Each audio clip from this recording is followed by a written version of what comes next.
நண்பர்கள் அனைவருக்கும் வணக்கம். வேலை தகவல்கள் யூடியூப் சேனலுக்கு மீண்டும் ஒரு முறை உங்களை வரவேற்கிறேன்.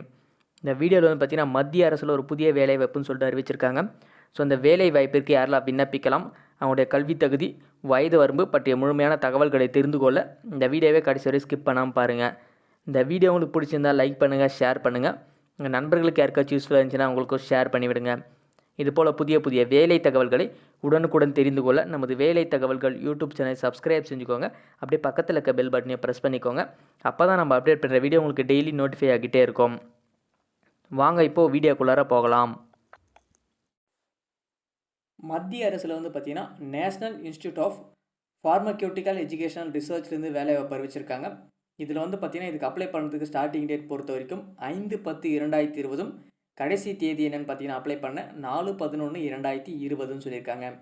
மொத்தம் ஒரு 14 விதமான போஸ்ட்டுக்கு வேகன்சி அறிவிச்சிருக்காங்க.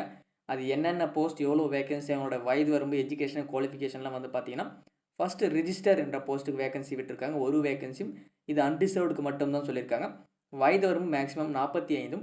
எஜுகேஷன் குவாலிஃபிகேஷன் என்ன கொடுத்துருக்காங்க அப்படின்னு சொல்லி பார்த்தீங்கன்னா, எனி பிஜி டிகிரி முடிச்சுக்கலாம் வித் மினிமம் 55%. அடுத்து எக்ஸ்பீரியன்ஸ் பொறுத்த வரைக்கும் பார்த்தீங்கன்னா 5 இயர்ஸ் எக்ஸ்பீரியன்ஸ் கேட்டிருக்காங்க அசிஸ்டன்ட் ப்ரொஃபஸராக. அப்படி இல்லைனா 12 இயர்ஸ் எக்ஸ்பீரியன்ஸ், அதாவது அட்மினிஸ்ட்ரேட்டிவ் எக்ஸ்பீரியன்ஸ் இருக்கணும்னு சொல்லியிருக்காங்க. இதோட ஒர்க்கிங் டியூரேஷன் பார்த்தீங்கன்னா 1 இயர் அப்படின்னு சொல்லிட்டு சொல்லியிருக்காங்க. இரண்டாவது போஸ்ட் எஸ்டேட் அண்ட் செக்யூரிட்டி ஆஃபீஸருக்கும் ஒரு வேகன்சி தான், இதுவும் அன்ரிசர்வ்டுக்கு மட்டும்தான். இவங்களோட வயது வரும் மேக்ஸிமம் 45. எஜுகேஷன் குவாலிஃபிகேஷன் என்ன பார்த்தீங்கன்னா, எனி யூஜி டிகிரி முடிச்சுக்கலாம். எக்ஸ்பீரியன்ஸ் பொறுத்த வரைக்கும் 5 இயர்ஸும், ஒர்க்கிங் டியூரேஷன் என்ன அப்படின்னு சொல்லிட்டு பார்த்தீங்கன்னா 2 இயர்ஸ். அடுத்து மூன்றாவது போஸ்ட் லைப்ரரி அண்ட் இன்ஃபர்மேஷன் ஆஃபீஸருக்கு ஒரு வேகன்சி விட்டுருக்காங்க.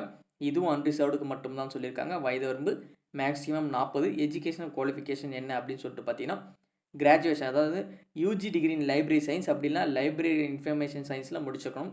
இவங்களுக்கு எக்ஸ்பீரியன்ஸ் பொறுத்த வரைக்கும் 5 இயர்ஸ் கேட்டிருக்காங்க. டிசேரபிள் குவாலிஃபிகேஷன் கொடுத்துருக்காங்க. ஸோ செக் பண்ணிக்கோங்க. இவங்களுக்கான ஒர்க்கிங் டியூரேஷன் 2 வருடம்.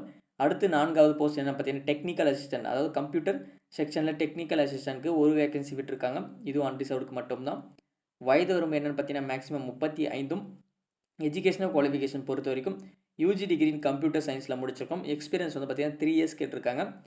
இதுக்கான டிசேரபிள் குவாலிஃபிகேஷன் கொடுத்துருக்காங்க, செக் பண்ணிக்கோங்க. இதோட ஒர்க்கிங் டியூரேஷன் பார்த்தீங்கன்னா 2 வருடம். அடுத்து ஐந்தாவது போஸ்ட் மெடிக்கல் ஆஃபீஸருக்கு ஒரு வேகன்சி. இந்த ஒரு வேகன்சியும் அன்ரிசர்வ்டுக்கு தான். வயது வரம்பு என்ன கொடுத்துருக்காங்க அப்படின்னு சொல்லிட்டு பார்த்தீங்கன்னா, மேக்ஸிமம் 40. எஜுகேஷனல் குவாலிஃபிகேஷன் பொறுத்த வரைக்கும் எம்பிபிஎஸ் டிகிரி முடிச்சிருக்கணும்னு சொல்லியிருக்காங்க. அடுத்து டிசேரபிள் குவாலிஃபிகேஷன் கொடுத்துருக்காங்க. ப்ளஸ் இதோட ஒர்க்கிங் டியூரேஷன் பார்த்தீங்கன்னா 1 இயர். அடுத்து ஆறாவது போஸ்ட் பப்ளிக் ரிலேஷன் ஆஃபீஸருக்கு ஒரு வேகன்சி. இந்த ஒரு வேகன்சியும் அன்ரிசர்வ்டுக்கு தான். வயது வரம்பு என்ன கொடுத்துருக்காங்க அப்படின்னு சொல்லிட்டு பார்த்தீங்கன்னா, மேக்ஸிமம் 35. எஜுகேஷனல் குவாலிஃபிகேஷன் பொறுத்த வரைக்கும் பிஜி டிகிரி முடிச்சிருக்கணும்னு சொல்லியிருக்காங்க. Any PG degree in any department. Experience 5 years கேட்டிருக்காங்க. அடுத்து இதோட ஒர்க்கிங் டியூரேஷன் பார்த்தீங்கன்னா 2 இயர்ஸ்னு சொல்லியிருக்காங்க. ஏழாவது போஸ்ட் அக்கௌண்டன்ட்டுக்கு ஒரு வேகன்சி விட்டுருக்காங்க. இந்த ஒரு வேகன்சியும் அன்ரிசர்வ்டுக்கு தான். வயது வரம்பு என்ன கொடுத்துருக்காங்க அப்படின்னு சொல்லிட்டு பார்த்தீங்கன்னா, மேக்ஸிமம் 35. எஜுகேஷன் குவாலிஃபிகேஷன் பொறுத்த வரைக்கும் பிகாம் முடிச்சிருக்கணும்னு சொல்லியிருக்காங்க. எக்ஸ்பீரியன்ஸ் 3 இயர்ஸும், டிசேரபிள் குவாலிஃபிகேஷன் கொடுத்துருக்காங்க. ப்ளஸ் ஒர்க்கிங் டியூரேஷன் என்ன பார்த்தீங்கன்னா 2 இயர்ஸ். அடுத்து எட்டாவதாக ஜூனியர் ஹிந்தி டிரான்ஸ்லேட்டருக்கு ஒரு வேகன்சி விட்டுருக்காங்க. இவங்களோட இந்த ஒரு வேகன்சி வந்து பார்த்தீங்கன்னா அன்ரிசர்வ்டுக்கு தான். வயது வரம்பு மேக்ஸிமம் 35. எஜுகேஷனல் வந்து பார்த்தீங்கன்னா ஒரு 3 விதமான டிஃப்ரெண்ட்டாக கொடுத்துருக்காங்க. அதில் எது இருந்தாலும் நீங்கள் அப்ளை பண்ணலாம். ஃபஸ்ட் என்ன பார்த்தீங்கன்னா, மாஸ்டர் டிகிரி இன் ஹிந்தி அப்படி இல்லை இங்கிலீஷில் முடிச்சிருக்கோம்னு சொல்லியிருக்காங்க. அப்படி இல்லைனா மாஸ்டர் டிகிரி முடிச்சிருக்கலாம். அதில் வந்து பார்த்தீங்கன்னா Hindi as a medium of exam அப்படின்னு வச்சுருக்கணும்னு சொல்லியிருக்காங்க. மூன்றாவது என்ன பார்த்தீங்கன்னா, UG degree with Hindi and இங்கிலீஷில் ஒரு மெயின் சப்ஜெக்டாக வச்சு படிச்சிருக்கணும்னு சொல்லியிருக்காங்க. இதுக்கு டிசேரபிள் குவாலிஃபிகேஷன் கொடுத்துருக்காங்க. ப்ளஸ் ஒர்க்கிங் டியூரேஷன் பார்த்தீங்கன்னா 2 வருடம். அடுத்து செக்ரட்டரி டு ரெஜிஸ்டர், இவங்களுக்கு வந்து பார்த்தீங்கன்னா ஒரு வேகன்சி. ஒரு வேகன்சி அன்ரிசர்வ்டுக்கு தான். வயது வரம்பு மேக்ஸிமம் 40. எஜுகேஷனல் குவாலிஃபிகேஷன் பொறுத்த வரைக்கும் எனி யூஜி டிகிரி முடிச்சுக்கலாம். அது மட்டும் இல்லாமல் டைப் ரைட்டிங் தெரிஞ்சிருக்கணும். பர் மினிட்க்கு நீங்கள் 40 வேர்ட்ஸ் மேலே டைப் பண்ண தெரிஞ்சுக்கணும்னு சொல்லியிருக்காங்க. எக்ஸ்பீரியன்ஸ் வந்து பார்த்தீங்கன்னா 5 இயர்ஸும், டிசேரபிள் குவாலிஃபிகேஷன் கொடுத்துருக்காங்க. ஒர்க்கிங் டியூரேஷன் 2 இயர்ஸ்னு சொல்லியிருக்காங்க. அடுத்து வந்து பார்த்தீங்கன்னா ரிசப்ஷனிஸ்ட் அப்படின்னா டெலிஃபோன் ஆப்ரேட்டருக்கு ஒரு வேகன்சி விட்டுருக்காங்க. இதுவும் அன்ரிசர்வ்டுக்கு மட்டும்தான். வயது வரம்பு மேக்ஸிமம் 35. எஜுகேஷனல் குவாலிஃபிகேஷன் பொறுத்த வரைக்கும் எனி யூஜி டிகிரி முடிச்சிக்கலாம். எக்ஸ்பீரியன்ஸ் 3 இயர்ஸ் கேட்டிருக்காங்க. டிசேரபிள் எக்ஸ்பீரியன்ஸ் கொடுத்துருக்காங்க. ஒர்க்கிங் டியூரேஷன் 2 இயர்ஸ்னு சொல்லியிருக்காங்க. அடுத்த போஸ்ட் வந்து பார்த்தீங்கன்னா ஸ்டோர் கீப்பருக்கு ஒரு வேகன்சி. இதுவும் அன்ரிசர்வ்டுக்கு மட்டும்தான். வயது வரம்பு மேக்ஸிமம் 35. எஜுகேஷனல் குவாலிஃபிகேஷன் பொறுத்த வரைக்கும் யூஜி டிகிரி இன் சயின்ஸ் அப்படின்னா காமர்ஸ் முடிச்சுக்கலாம்னு சொல்லியிருக்காங்க. எக்ஸ்பீரியன்ஸ் 3 இயர்ஸும், டிசேரபிள் குவாலிஃபிகேஷன் கொடுத்துருக்காங்க. Plus working duration 2 years.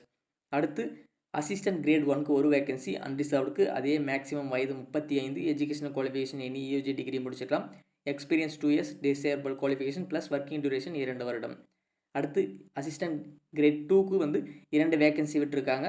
இதுவும் அன்ரிசர்வ்டுக்கு மட்டும்தான் 2 வேகன்சியுமே. வயது வரும் பார்த்தீங்கன்னா மேக்ஸிமம் 35, எஜுகேஷன் குவாலிஃபிகேஷன் பொறுத்த வரைக்கும் எனி யூஜி டிகிரி முடிச்சிருக்கலாம். டிசேபிள் குவாலிஃபிகேஷன் கொடுத்துருக்காங்க. ப்ளஸ் ஒர்க்கிங் டியூரேஷன் 2 வருடமும். கடைசி போஸ்ட் என்ன சொல்ல பார்த்தீங்கன்னா ஜூனியர் டெக்னிக்கல் அசிஸ்டன்ட்க்கு 2 வேகன்சி. இதுவும் அன்ரிசர்வ்டுக்கு மட்டும்தான். ஏஜ் லிமிட் வந்து பார்த்தீங்கன்னா மேக்ஸிமம் 27, எஜுகேஷன் குவாலிஃபிகேஷன் பொறுத்த வரைக்கும் 10th +2 முடிச்சுக்கலாம் சொல்லியிருக்காங்க. அதில் சயின்ஸ் ஒரு சப்ஜெக்டாக வச்சு படிச்சுக்கணும். டிசேபிள் குவாலிஃபிகேஷன் என்ன கொடுத்துருக்காங்க அப்படின்னு சொல்லி பார்த்தீங்கன்னா கம்ப்யூட்டர் நாலேஜ் இருந்தால் ப்ரெஃபரபிள் கொடுக்கப்படும். அடுத்து ஒர்க்கிங் டியூரேஷன் 2 வருடம். இதுக்கு வந்து பார்த்தீங்கன்னா ஜென்ரல் டேர்ம்ஸ் அண்ட் கண்டிஷன்ஸ் கொடுத்துருக்காங்க. அது என்னென்னு பார்த்தீங்கன்னா ஒருத்தர் ஒரு போஸ்ட்டுக்கு மட்டும் தான் அப்ளை பண்ண முடியும். அதை பற்றின டீட்டெயிலாம் கொடுத்துருக்காங்க. இதுக்கு எப்படி அப்ளை பண்ணுறது பார்த்தீங்கன்னா ஆன்லைன் மூலியமாக தான் அப்ளை பண்ண முடியும். அதோட லிங்க் வந்து பார்த்தீங்கன்னா இந்த வீடியோ கீழே டிஸ்கிரிப்ஷனில் கொடுத்துருக்கோம். ஸோ அதில் போய் நீங்கள் கிளிக் பண்ணி அப்ளை பண்ணிக்கலாம். உங்களோட டேட் ஆஃப் பர்த் சர்டிஃபிகேட், இது குவாலிஃபிகேஷன் சர்டிஃபிகேட், ஸோ இதெல்லாம் நீங்கள் கரெக்டாக அப்லோட் பண்ணால் தான் அப்ளிகேஷன் வந்து பார்த்தீங்கன்னா ரிஜெக்ட் ஆகுது. ஸோ அதை பற்றின டீட்டெயிலும் கொடுத்துருக்காங்க. ஸோ நிறைய இதெல்லாம் படித்து பார்த்துட்டு அப்ளை பண்ணுங்கள். அப்ளிகேஷன் ஃபீஸ் பொறுத்த வரைக்கும் என்ன கொடுத்துருக்காங்க அப்படின்னு சொல்லிட்டு பார்த்தீங்கன்னா பே லெவல் 10 போஸ்ட்டுக்கெல்லாம் வந்து பார்த்தீங்கன்னா 1000 ரூபாவும், பே லெவல் 9 போஸ்ட்டுக்கெல்லாம் வந்து பார்த்தீங்கன்னா 500 ரூபான்னு சொல்லியிருக்காங்க. இந்த பே லெவல் என்னென்னு பார்த்தீங்கன்னா மாத சம்பளம் பற்றின டீட்டெயில் தான் அது.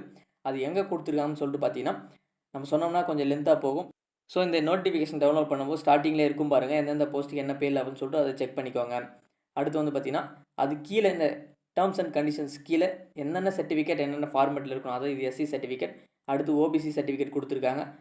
அதே நீங்கள் செக் பண்ணிக்கோங்க. ஓபிசி சர்டிஃபிகேட் கொடுத்த அப்புறம் என்ன கொடுத்துருக்காங்கன்னு சொல்லிட்டு பார்த்தீங்கன்னா இன்கம் சர்டிஃபிகேட் பற்றின டீட்டெயிலாம் கொடுத்துருக்காங்க. ஸோ நிறைய அப்படி தான் கொடுத்துருக்காங்க. டிசபிலிட்டி சர்டிஃபிகேட், ஸோ இந்த மாதிரி ஸோ இதெல்லாம் நீங்கள் செக் பண்ணி பார்த்துட்டு உங்களுக்கு எது எலிஜிபிளாக இருக்கோ அதை நீங்கள் அப்ளை பண்ணிக்கலாம், இல்லை ரிஜெக்ட் பண்ணிவிடுங்க.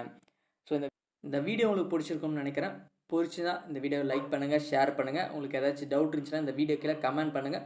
நான் கண்டிப்பாக உங்கள் எல்லோரும் கமெண்ட்க்கும் ரிப்ளை பண்ணுறேன். நன்றி.